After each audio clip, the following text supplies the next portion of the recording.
And there we are. Hey, happy Tuesday, friends. It's the Dungeon Cooldown. You got me and Iffy today. We're here to chat all things Broken Ring, but also just chat with each other and chat with you all. Answer some questions. We got some good ones for sure. We see so many of you lovely people in chat. Idaho Judd, Real Rogden's here. Hey, Ron. Monica Arts, you incredible artist. How are you, friend? Shy Guy, gifting out subs. Thank you so much. And Angel Devilson. Thank you, everybody. Also, seeing all these subs. Thank you. Tension, Angel Devilson, Brigarian, Seraphy, City Racing Girls in chat, Iffy. And Ooh, City Racing Girl. See, I knew it was gonna happen. See, so City Racing Girl was in our Patreon D&D game on Sunday that I DM'd for them, for City Racing Girl, Angel, Lincoln Break, Festive Life Preserver, and I think I'm nuts. Boy, the names. And we definitely talked about about you singing City Racing Girl's name. She loves it. Yeah. No, it was a natural reaction the first time I saw it. You know. Now you just don't stop. Once you pop, you just can't stop. Pringles tried to tell you. That's exactly it. I think it's officially fall now, and it's a good week for us because it looks like the WGA strike is over. Happy news. Yes. One down, one to go. Yes. Which is great. Now, Iffy, you are a WGA. I am not in the WGA. I am only SAG, but you are both SAG and WGA, I believe. Yeah. I was double striking. Now I'm only single striking. That's right. You won tentatively. Do you feel tentative? Yes, right. Tentative. Let's be like, we haven't seen it yet. We hear it's superb or extraordinary or whatever the words were. But yeah, it's exciting. But yeah, if you didn't know this, folks, Iffy is new to our community and to our channel. We're so happy you've joined the family, Iffy. We appreciate you. Look, I was happy to, pull up and come through. I think, I was thinking about it when we were off to doing it. I'm pulling it. I think it was Ron I did something with. Yes, with Ron with was Funny, like, with Sandeep's channel. Yes, and Ron was like, if you ever want to come down, I was like, just put up the signal and I'll answer the call. And y'all did. And this will lead us into Allyrick, but I remember watching you and Gabe together on the D20 Shriek Week season. Oh yeah, that was a fun season. Immediately, the two of you. Because you like he role played as your brother often. It was like that. I think immediately the first episode. If you haven't watched Streak Week, guys, do, because Gabe's the GM. He's incredible. If he's in the cast, it's got some really amazing, surprising moments in it. Yeah. Oh yeah, it was such a funny take for, I think, D20 in general. Yeah. I think now we're getting to a fun point where D20 is, trying out different systems, different storytelling styles, and this felt like a big departure, because I think when you see Shriek Week, you're like, oh, is this just going to be like Fantasy High? And it's like, nope, it's like Monster Prom. Buckle up. And it was a good time. I had fun, getting to be a werewolf who's into drama. Yeah. Just love a nerdy, soft, big dude as one myself. Love it. And as a result of that, I mean, now when we talk about Allyrick, or we picture Allyrick, I think JD Illustrates is going to be working on the art of Allyrick very soon. I mean, we have to picture Gabe a little bit. It was funny because it didn't start out as Gabe. I knew I wanted to be a fairy because fairies seemed fun, and I knew we were going to be in the Feywild, and it was tapping in. Mm-hmm. And as I was building Allyrick and designing him in my head, I realized, I was like, oh yeah, no, I'm making Gabe. This got braids, got a nice beard. He's wearing a vest but no shirt underneath it. Boy, I'm describing Gabe. yeah. He's always doing TikToks in the forest with a quarterstaff. I don't know what's happening. Swinging it around. If you don't know what we're talking about, check out Gabe's TikTok. You'll figure out soon enough. We love you, Gabe. Just want to state for the record. But I mean, your background is so fascinating, right? Because you were there in the early Geek and Sundry days. You're a performer, you're an actor, you're a comedian, you're a writer, you're an improviser. I mean, you've talked about the stand-up gigs that you're doing on the show and everything like that. Do you come at tabletop role-playing games through video games or through comedy, or what was your first kind of experience with it? I'm curious. Yeah, I mean, kind of poetically, it is through comedy. My first D&D game I played when I was 18 because I went to Catholic school growing up, and there was it got wrapped up in the Satanic Panic, and then I think in just because I was going to school in Compton, then I was going to school in Downey, and I forgot you're an we were LA like deep native. in That's right. Yes, yeah. perfect. So I was like, all of my friends were into video games Mm-hmm. and not necessarily tabletop games. So I really didn't like land a D&D group much till I was 18. And it was my improv group at the time Perfect. that did it. And I just immediately fell in love. You know, I was like, oh, this is my favorite stuff. And I think, you know, I definitely had the gateway drug of Magic the Gathering. Yeah. But I got sucked in, and then I started doing all my comedy things. And I was working a full-time job right before I started UCB that eventually led to me quitting it to be able to like pursue comedy full time. Yeah. And at the time, I was like, okay, if I want this to work, I'm gonna have to put all my focus into it. I'm gonna have to just be a comedy guy. And eventually trying to find side gigs and, you know, keep up work while I, you know, audition and stuff kind of landed me right back into the nerdy zone. Right. Because it all started when I met this guy named Darwin, who I was writing for he was doing this like, you know, Twitter company that I was writing for. And then he was like, what do you know about Twitch? And I was like, oh, I'm aware of it. It's all good. He was like, well, we want to do a Twitch thing where we, you know, get celebrities and have them play games on Twitch. And we also want like That doesn't hosts sound and like a all thing. this stuff. What? Yeah. Nah, and honestly, at the time, it didn't, because it was like early Twitch. No one was that interesting. It was, but it was Greg Grunberg from Heroes, mm-hmm. and it was Socialtron. And he has a band that he plays around called the Band from TV, where it's all these folks from TV and they come together. So he was basically just trying to do that on Twitch. Mm-hmm. It was way ahead of its time. And I think at the time it was trying to find its footing.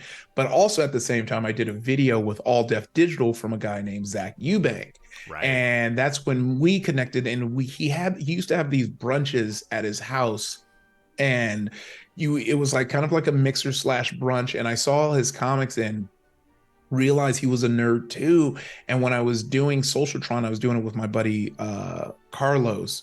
And he was like, well, if you know any nerdy folks who would be into this, let me know. And I was like, okay. And I brought over Zach. And then Zach came in and went into producer mode and was like, you could be doing this better, this better, this better, this better. And they're like, you're hired. And so we both end up working there for like another couple months. And then that ends. And he happens to be in a meeting because he was doing this. This is the heist, connect the dots, if you want to see how it all happened. Right. He did a Kickstarter thing with Geek and Sundry called Channel Zero. And so he was kind of in their meetings while planning that out. And they're like, we're thinking of doing a Twitch. And he was like, well, I just learned how to do that completely, so I'll do it. So he heads up the Twitch, and he ends up bringing me, Becca Scott, love her, Hector Navarro, and Steph Woodburn as like the initial host to launch, and this like ragtag group of voice actors who had a home game who decided that they'll stream it on Twitch and see if it works. And I don't know what happened to those folks, but you know, hopefully it worked out for them. To play D&D, yeah, yeah, somebody. But yeah, so it kind of like once.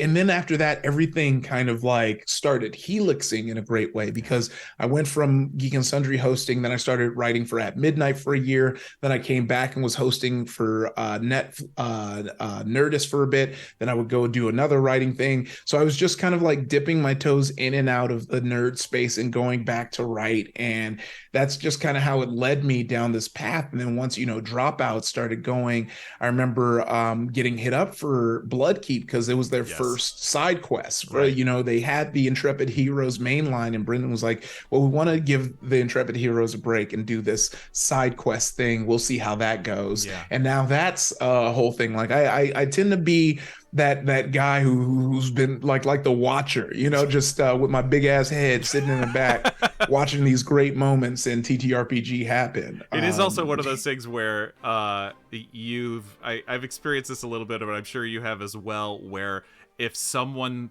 like is talking to you about like they're excited about your work or something like that, it always takes a moment to Figure out register what they're talking about. Oh yeah.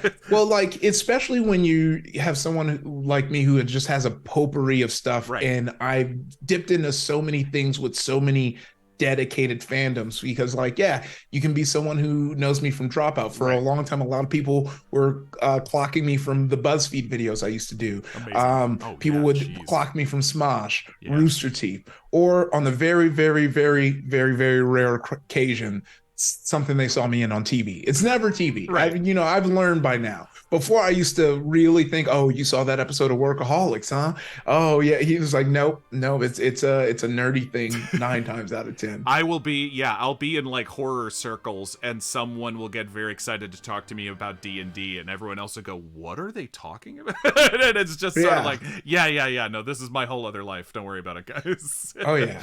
It's so fun, but I do like that it has become this thing of just multi-hyphenate fun stuff that definitely came in handy for the past 154 days. And it never, seriously, and you never know how it's going to overlap, right? You never know. Oh yeah. You never know who's going to be in the next room that you walk in. And when we've got such like a nicheified culture that we have, where, you know, this happens to us all so many times. It happened to me with Stream D&D, where I was playing D&D, didn't really know it, and then what's Critical Role? Or I poke my head in the door and go, oh my god, like there's so many people in here, and I was like, you could do this, and that happens over and over again, you know. I know. It was like it was like the day everybody learned about what bronies were. Oh yeah. And they're like, oh yeah, there's a lot of them. you got a brand new derpy hooves that I definitely need to send to someone from my community. They won it in a giveaway ago, and it was the ADD one in that, and that I do owe a lot of patches and stuff to people. So if anyone in the squad's there, just know I haven't forgot. It will be sent out. So it'll be at a time. It's probably, send me an updated address, to be honest. And I saw you recently. It seems like you've recently fallen down the Warhammer rabbit hole. Oh man, the devil works hard, but Rahul Kohli works harder.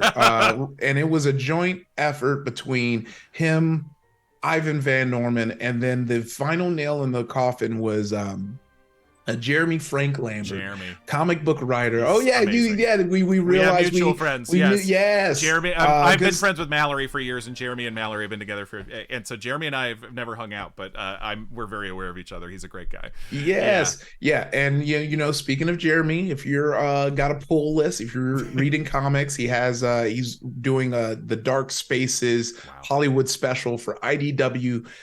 Issue 2 comes out this Wednesday, so you can still, it's not too deep in, hop in there, good stuff. But yeah, I went up to hang with them, and he had a bunch of paints and Astral Templars, the Stormcast Eternals just set up, and he was like, yeah, go ahead and paint, go ahead and have a good time with that. And he was just helping me, guiding me through, and it was a wrap from there. This is your whole life now. Yeah, and I almost sucked someone else in. My buddy Garrick Bernard, he just hit me up. He was like, "Well, show me some of your minis. What's that like?" I'm thinking of getting into mini painting. And I was like, well, we'll know if you'll get into it this week. And then, when we got the news on Sunday, he said, throw those minis away. Never mind. We got to get back to work. I got spec scripts. Yes. It's so true. Yeah, man.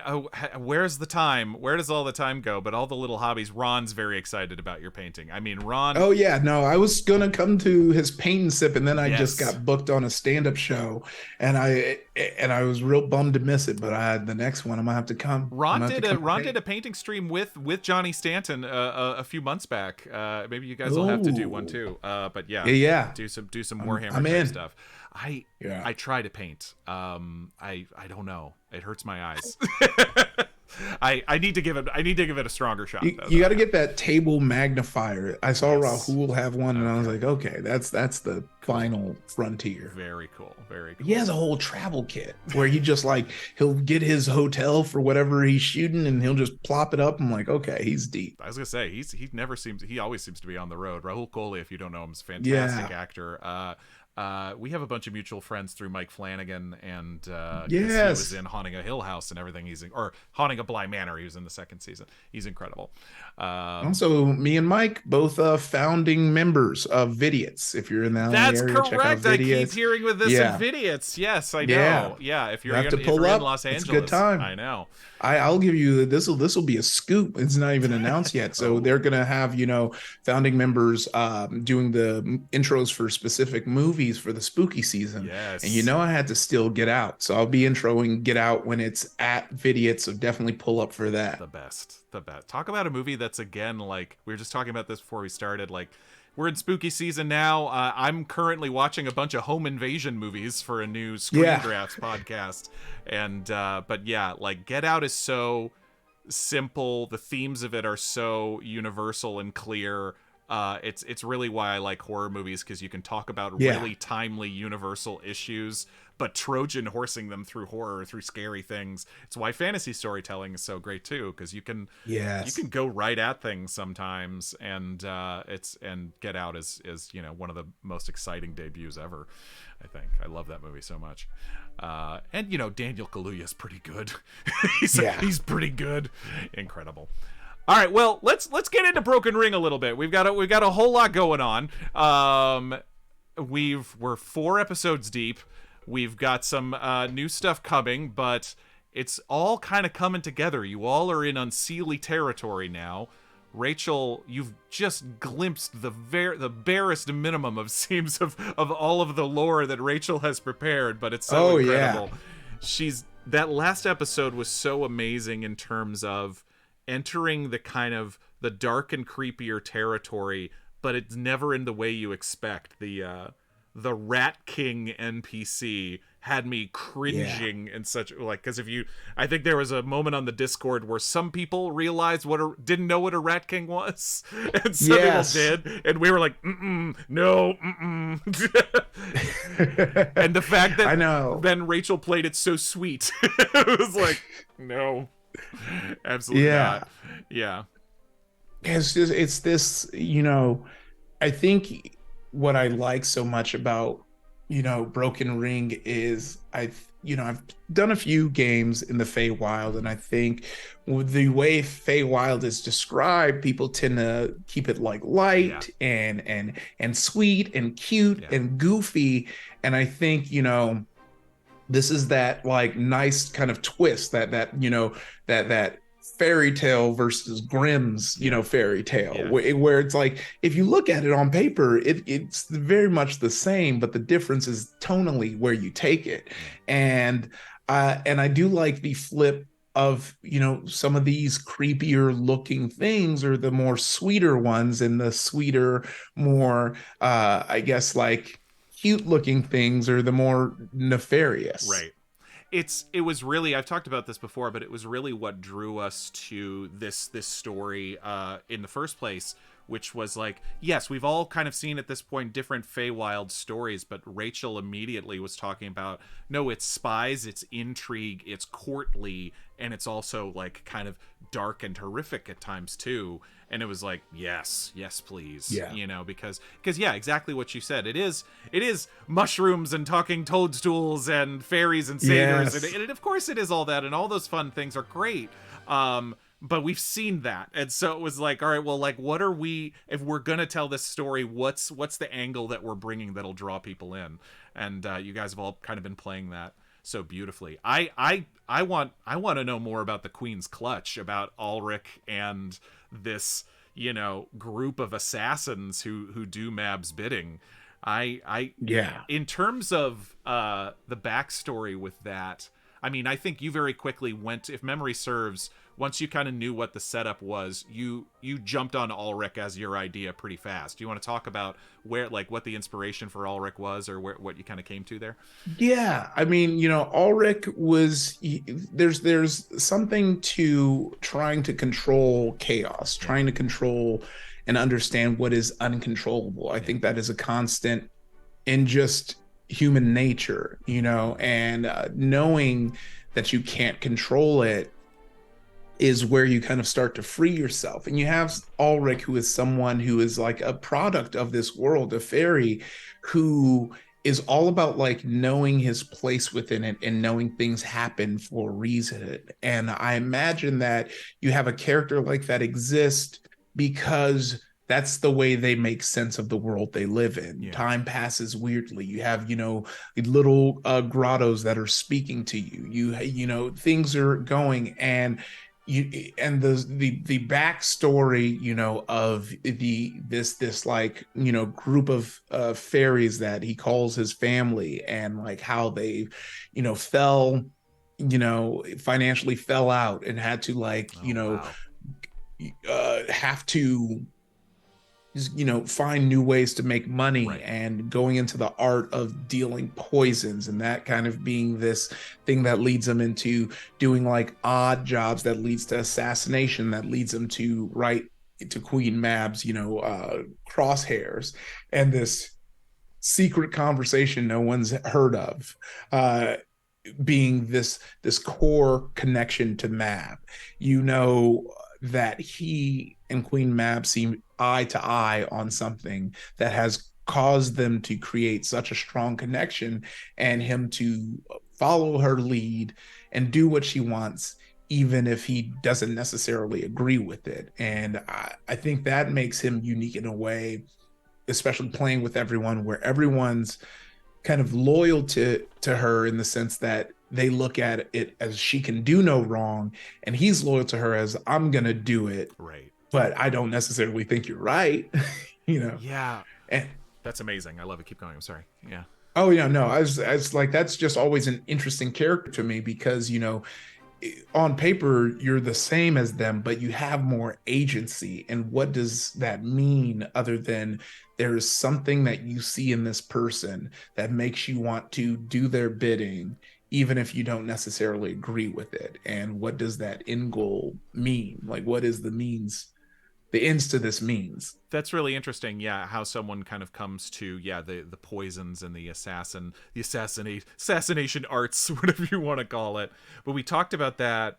I mean, the dynamic between Ulrich and Camden continues to fascinate me, but in a lot of ways, not just between the energy and the comedy of what you and Christoph have, but also just that kind of viewing Mab from different lenses, and he Yeah. has the outward facing, the regal royal side of Mab, and you've got the back, the back door, like dark corner doing her bidding.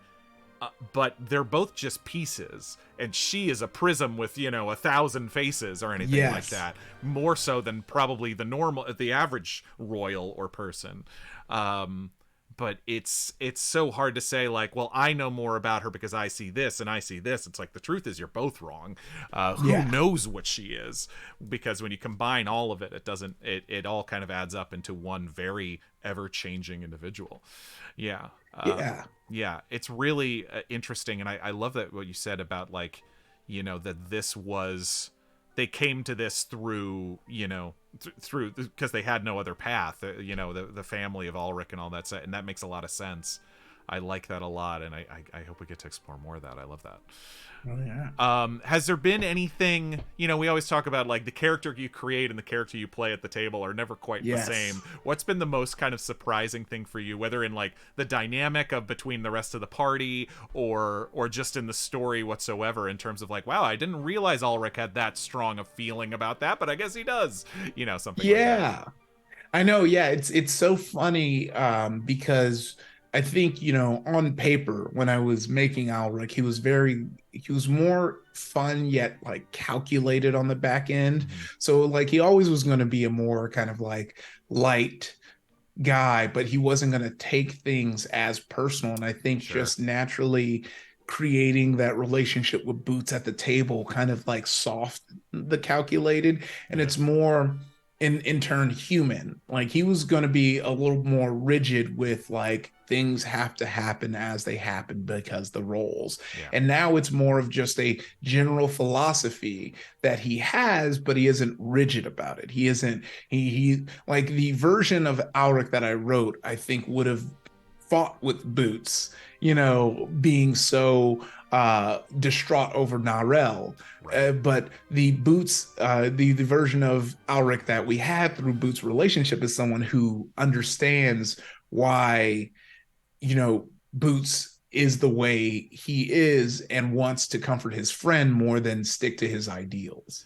Yeah, that is such an interesting, the vibe between you and Boots has been so great, because yeah, it's I love being surprised by, because your initial impression of an assassin might be, yeah, that cold, uncaring, I'll do, but Yes. and so, but everybody's got to have friends and everybody has to have allies, and so, and hearing Ulrich's like philosophy of, I mean, everybody's kind of got their place, and your place is in the shadows. Really, it's Yes. really interesting. I think Jared said last week when we were talking about this, he's like, the dynamic of the tables worked so well in a surprising way, almost like the way that Ulrich and Hono are together too is very kind of simpatico in ways, but different, Oh yeah. obviously. Oh But yeah. but then Jared, he's like, I don't think it works without Camden, without Sir Camden, because he's the new guy, the green cop, Yes. kind of like, what is happening? And you guys are all like, don't worry about this. This is a unicorn. It's fine. Oh yeah. Well, that's the fun of it, Yeah. because I think if without Camden, it is just another mission, right? Yeah. Just another one of a mission that Alric and Boots goes on, and and it wouldn't be as neat. It might be just, we go in, we do what we have to, we kill, because we're essentially just the strong arm of the court. Yeah. So we don't need to talk things through. We find who needs to get, not taken out, we take them out, and we come back.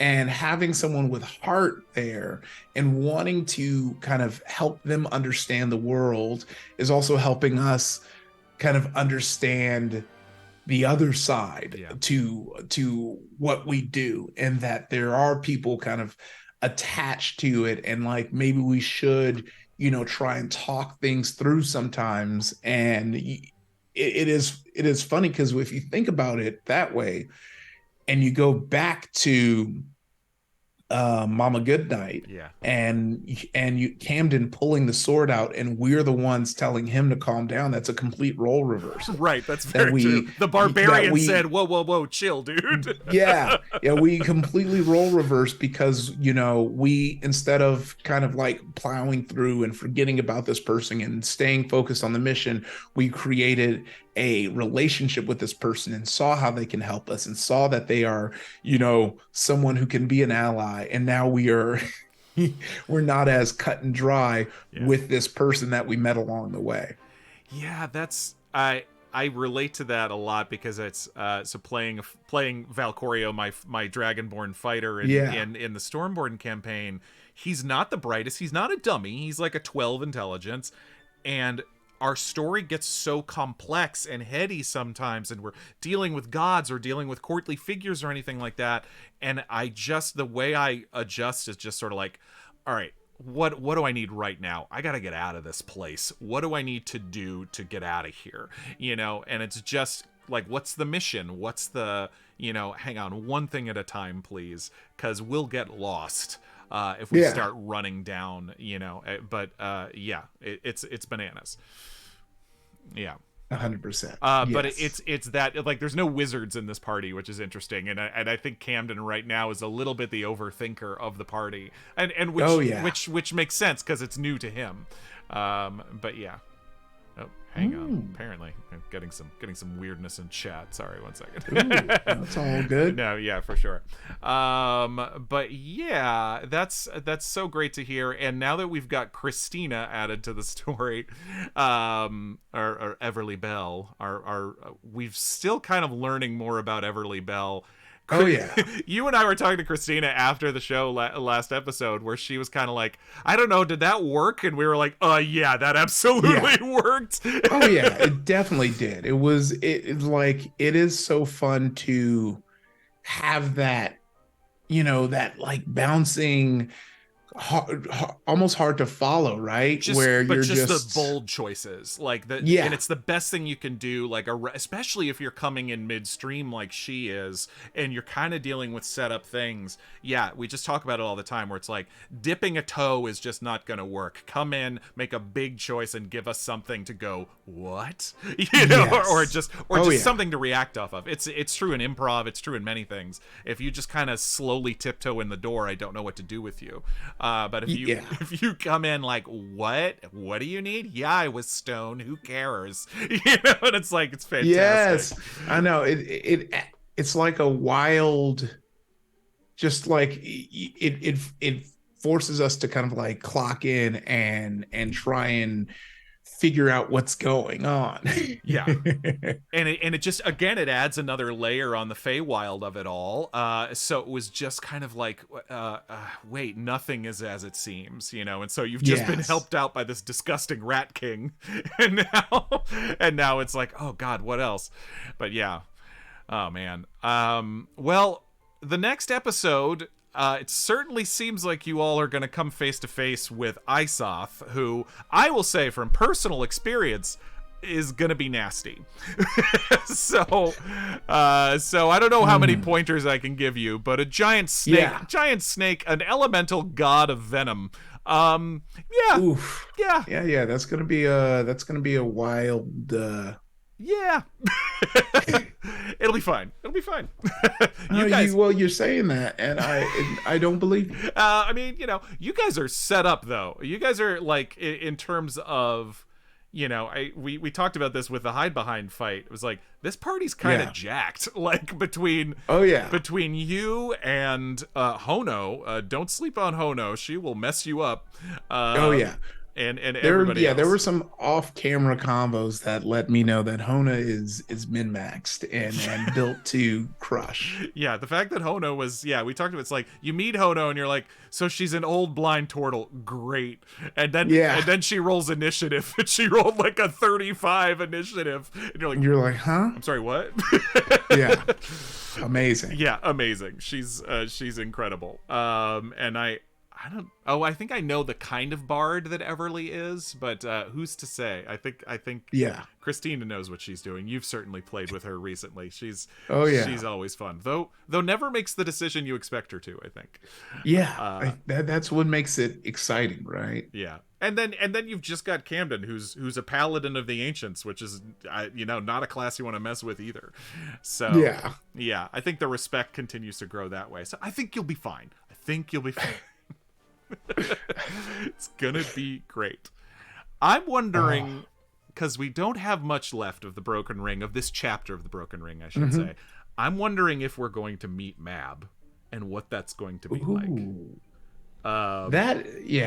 What do big same. I mean, given everything you guys have learned, I mean, I don't know. Has it changed much for Allyrick? Because you've talked about that it's like you never perceived her as perfect. She's not god. I mean, she's kind of godly, but she's not. It doesn't sound like Allyrick had much of a, which is, I think, really fascinating to hear, because an assassin like that probably goes either one of two ways, where you said kind of chaotic, kind of like, this is how I got to get this done, or just like true devout belief. But that doesn't, that's not him. So it definitely isn't a devout belief. I think he looks at Mab as a balancing to the system of this chaotic world. And in the sense of the balance we're trying to restore by going to the south, he understands where she stands within that balance and wants to uphold it.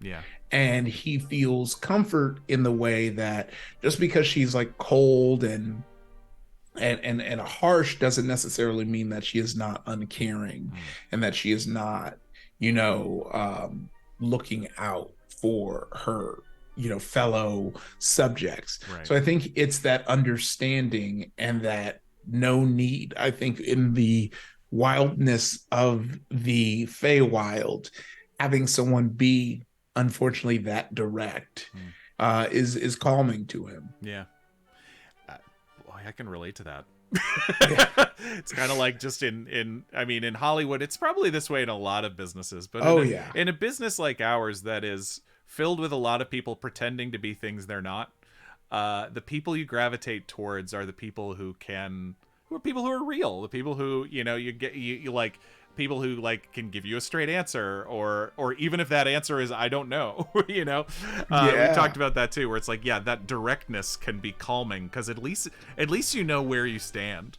Exactly. Yeah, there is something oddly comforting about hard lines like that. Yeah. Yeah, that's really interesting. I love that. Yeah. Fantastic. If we have any additional questions, folks, go ahead and throw them up in chat. But we've got lots else to go. But yeah, just in terms of that stuff, those are my questions on Broken Ring things. I know, but I was trying to think of anything, in terms of like favorite moments so far, or just is there anything that you would really look forward to with Allyrick? I mean, you've talked about, it sounds like he has a really deep family background. Are there things that you would, are there aspects of his personality that you haven't seen as much of yet that you would like hope you get to, stuff like that? I think it just kind of seeing him wrap up this situation with Camden and seeing where they stand by the end of this. That arc is real exciting to me. Agreed. And super hyped to see where because I don't know. And that's the fun thing about storytelling at the table, is you don't know how the end of this story is going to leave them, and if they're going to be closer, or if if he's going to be appalled by some of the actions that Allyrick takes. That's true. Yeah, I think that is one of the reasons that I love this storytelling so much, is the kind of patience that you can have and messiness that you can have. Yes. Because it can feel so real and interesting in that way, where it's like, all right, I mean, it's almost never what you expect. But there's a kind of beauty in there, and yeah, I nothing I hate more than forced moments, and so it's just sort of like just finding those opportunities to connect and find ways. I think Christoph was talking about, he wondered if Camden was going to be pulled in a darker direction with this party or something like that. And maybe we already saw a little bit of that with the Mama Goodnight moment and everything, but it was, that I think he is genuinely struggling with his identity, with what it means to do what he does out in this way. But yeah, it's but I think also I think it's surprising how much you're not a corrupting influence on him, really. I don't think he sees it that way. Yeah, it's I love it, and it's been such a joy to watch you all kind of play it out together. I wanted to ask, because you just finished your Duster campaign with Get on the Horse, which is the Goth Network. Get on the Horse is your is you're doing more. Is it TTRPGs solely, or is it going to be doing a lot more on there? Oh, we're going to be doing a couple of things. So yeah, it's going to be like some TTRPG, but it's going to kind of, we're going to probably move more audio based. You're going to get a lot more audio going forward. Fun. That seems to be the way a lot of folks like watching and I guess ingesting this. But we're also going to have like a companion pod that goes with it.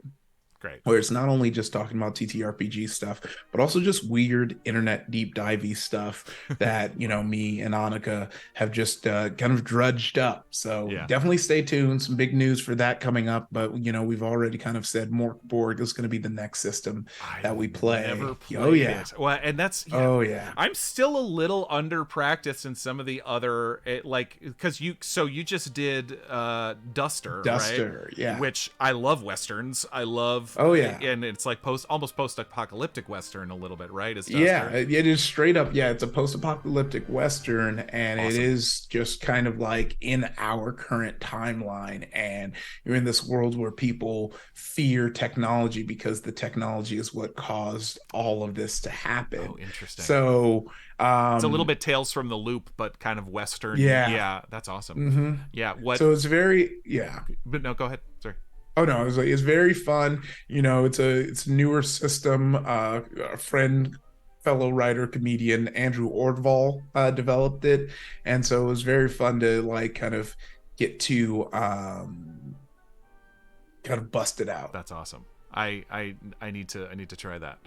I missed a question from Ron. Ron asked about Alryck. Why no wings? Yeah, It's a very I important know. question. You went with the I insect know. legs, but no wings. It seems what people seem to be the most excited about with fairies. That was a surprising decision.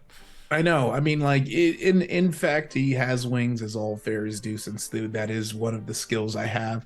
There is a just a built-in lore reason and why he doesn't reveal his wings, and I can let you know it's very simple. They're ugly. It doesn't fit with his overall vibe. He doesn't like the way his wings look, so he doesn't just have them out. He pretty much keeps them under wraps and just Oh, tells people that he doesn't have wings. okay. Oh man, that's sad. Like He you can thinks. have bug legs, but bug legs and dragon wings, you're going. Oh, that's adorable. Okay, I love that. The ugly duckling assassin. Yeah. So you've got City Racing Girl crying. See, this is what's happening. Oh. I love it. Yeah. This is why we love this is why we love diving deep on stuff, is because there's things Yes. that'll get revealed at the table or in surprising ways, but then sometimes you're like, sometimes things will it's like, You well, never make it to it. yeah, it's so much fun. Yeah, I love it. But yeah, so by the way, folks, I wanted to say tomorrow we don't have a new episode of The Broken Ring tomorrow. We're gonna have to come back next week. We've had some scheduling fun times, but with some travel and some other things, so we're sorry about that, but we are going to have another casual game night. We played For the Queen last time, which was a lot of fun, but we're gonna play something a little spooky, a little fun tomorrow night. Come join me and Ron and some other friends. We're gonna do a casual game night with the channel tomorrow, so come enjoy some spooky fun, and then Broken Ring, we're gonna be back next week for a new episode, where you guys are gonna fight a god of venom. It's gonna be fine. Yeah. It's gonna be fine. Yeah, man. But yeah, this has been the Dungeon Cooldown. Please go to patreon.com/the Dungeon Run to support the show. We definitely love it.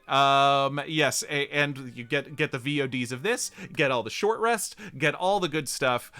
We've got some good times coming over there, and you'll get the VOD of the game night tomorrow as soon as we can also. But yeah, man, let's see. So we got spooky season now. Do you got any? What are your favorite scary movies, Iffy? Did we talk a little bit about this? You've got a movie podcast. We haven't even talked about this. Yeah. Max Film. But yeah, fantastic movie podcast. I'm a big Ari Aster stan, and at this point, apologist. Sure. I did like Beau is Afraid. I thought it was buckle up. Here's the thing. Do not go in waiting for like a aha or twist moment. Just enjoy it as is, and I think you'll get more out of it. I think that's why a lot of people didn't like it, specifically because that's kind of been Ari Aster's thing. If you look at all of his films, it's been like aha, the son is banging his dad. Aha, the daughter was the Antichrist. Aha. This village is full of murderous, weird, homogenous assholes. Like there was always just like kind of like a twist to it. And this movie doesn't quite have it, but it feels like there should be one the whole time you're watching it. There is an art to kind of drawing you to the edge of your seat. And I was just watching a movie by Michael Haneke, who is I think he's Austrian originally, but he made Funny Games. He's made a lot of movies in that.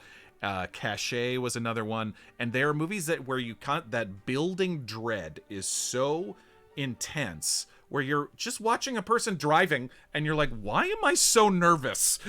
Like, it feels like the movie is like, there's like something that, and it's not like droning score. In fact, at times, often it's like no score or very little score. Yeah. Because you realize things like music score come in to kind of hold your hand and tell you it's going to be okay. Or tell you what to expect or what to feel. And it's like the movie's just like, nope, I'm not comforting you at all. I love the the Yorgos Lanthimos movies are so incredible about that too. The Lobster blew my mind, of course. Yeah, I love The Lobster. The Lobster is so nerve-wracking because his movies are so broad in terms of tone. Like, they're hilarious 1 minute and then absolutely, kind of like the Feywild, absolutely horrific another minute, so that at any time in the movie you're really nervous because you're like, oh, he could do anything. Yeah. You're like, that guy might kill himself. Like that, like it might go that crazy any minute. Yeah. Oh yeah. Just never know. And you're just kind of like, okay, well, I guess I'll just keep biting my teeth, biting my nails and waiting. I know.